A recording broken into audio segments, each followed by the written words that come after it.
How I learned Hiragana and Katakana within my first 2 hours of learning Japanese. That's what we're gonna talk about today, so stay tuned. Ohayo minasan. My name is Chafe and you're watching Japanese with Jules. Okay, so how did I learn all of Hiragana and Katakana within the first 2 hours? First of all, I've only been learning Japanese for 1 month, so I am by all means an absolute beginner. Make sure you click up here in case I make a video in the future to correct all of these mistakes. I used 2 free apps on my phone, a pen, and paper. The apps that I used are Hiragana Pro and Katakana Pro. Both of those are free and you can find them on the Google Play Store. If you're on iOS, maybe someone in the comments can help you out. Not sponsored, by the way. Yet. The next thing I do is look up the Hiragana chart. I'm gonna go to Google Images and look for this one. Now I'm going to copy this chart onto my piece of paper. The vowels will go on top horizontally in this order: A, I, U, E, O, and the consonants are going to be on the left side going down vertically in this order: K, S, T, N, H, M, Y, R, W, N. You do not need to remember this order because you will never, ever need to recite this to anybody, ever. Great, now I want you to draw this chart about 4 more times on another piece of paper. You should have about 5 in total. Awesome, now look back at the chart on Google Images and copy each hiragana letter down. Read them out loud as you're writing them and make sure you're writing them in the correct stroke order. I'm not going to teach you how to do pronunciations and stroke orders in this video, but for pronunciation, just ignore it for now. We're going to get to that when we get to the phone app later on. And for stroke order, the general rule of thumb is top to bottom and left to right. If you know Chinese, this should be pretty instinctual to you. Please Google the stroke order if you have absolutely no idea how to write them. And while you're writing these letters down, try to remember the character. You're not going to remember all of them. Don't even try to do that on your first go. Just make a mental note of it. You're gonna remember what it generally looks like and what it feels like to write the character. You're also gonna remember what other characters look like the same character and what you could get confused on. And you can also draw a link to what character it looks like in your native language. For example, you should be able to pick up that the consonant N looks a lot like the English N. This one you're just not gonna forget. It looks so alike that you can just draw a link right there. So it's that simple, that's 1 down already. You're also going to notice that characters like re, ne, and wa look quite similar. And unlike ru and ro, they're not right next to each other, but your brain should be able to pick out those letters and go, okay, that's gonna confuse me later on, I know what to expect. You should also notice that certain characters don't exist, like hu, for example, is actually fu, and woo just straight up doesn't exist. These are also mental notes that you can expect to be confused on later. The final thing you learn by doing this is what the characters generally look like. You know that a character like this, for example, is definitely not hiragana. So later on, when you're filling out the chart again and you forget the letter for ha, for example, you're not gonna be like, oh yeah, I remember that, the character looks like this. No. Now that you've copied all the characters down once, great. Take a look at all the characters again and then put this page away. From your memory, write down all the hiragana letters that you remember on the next chart. Make sure to fill in the ones that you are sure of first, such as the N, and if you don't know the letter, just skip it. If you get stuck on a letter that you kinda know what it is but you're unsure of, just write down what you think it is. Your first run should leave you with quite a few blanks, but not as many mistakes as you would think. Now refer back to the original chart and fill in the blanks or correct any mistakes with a different colored pen. While you're doing this, your brain's gonna pull one of those, that one. I remember that. And that's great because that means you're reinforcing your memory. Awesome, now let's put the pen and paper down and let's take a break. Go do something else for a few minutes or even a few hours. Heck, you could even do the next step while you're taking a dump. And that's not a joke because the next step revolves using your phone. By the way, taking this break is important because you need to give time for your brain to actually absorb all the stuff that it's just gotten. What's going on here? Why are the lights flashing?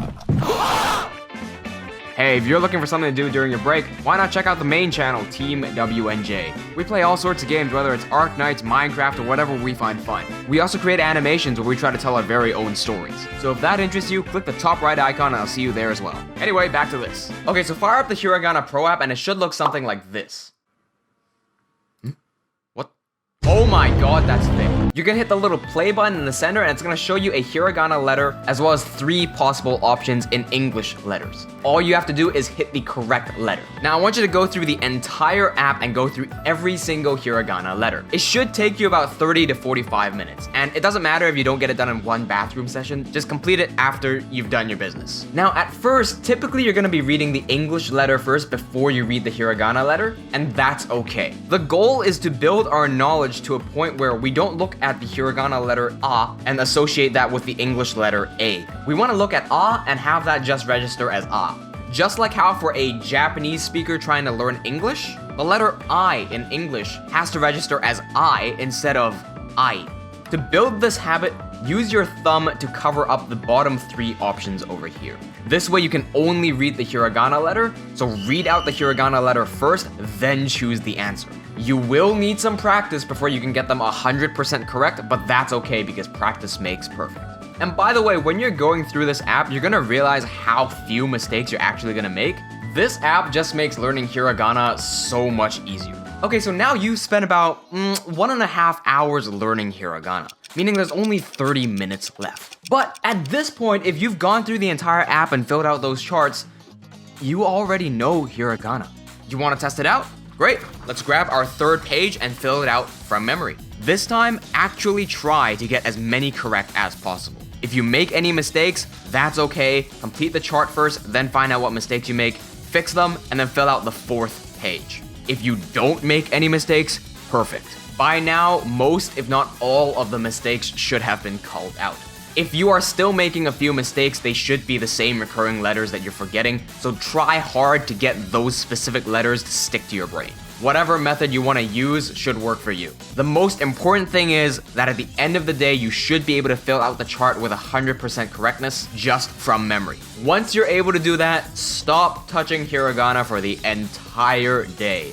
Once the next day rolls up, you're gonna test yourself by filling out the chart again. If you can do this, if you can complete the chart after a 24-hour break, then congratulations, you've learned hiragana in 2 hours. And yes, I have omitted the double dash and the little circle on the top of the letters. These little symbols change the way a letter is pronounced. I've also omitted the small versions of the letters, like the Q and the Kyo, meaning if somebody did everything that I just said and they came across the letter Pyo, they would get very confused. But that's actually okay though, because you already know the letter Ki and Yo. So if you see these 2 dashes or a circle on top of the letter, it means the consonant is either a G, Z, D, B, or P. The entire K line, when you have the 2 dashes on top of them, they become G. And I remember this because ga is a very frequently used particle. So ka, ki, ku, ke, ko becomes ga, gi, gu, ge, go. I also remember the Z line. That's when you put S with a double dash, that becomes Z. The reason I remember that is because the S and the Z kind of look similar,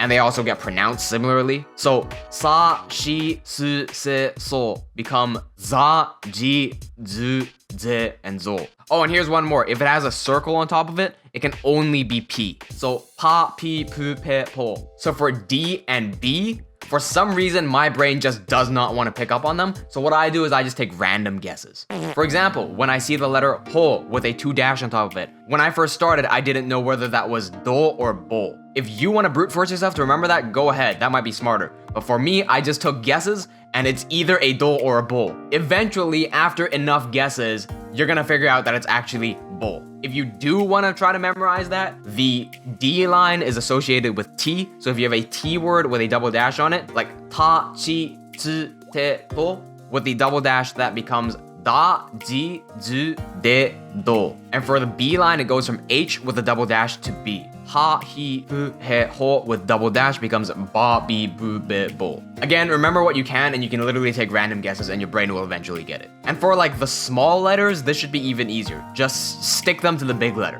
Like pyo here, for example, right? It's not pi, yo, it's just pyo. You already know pi, you already know yo. Just stick them together. Sha is not shi ya, it's just sha. Chu is not chi yu, it's chu.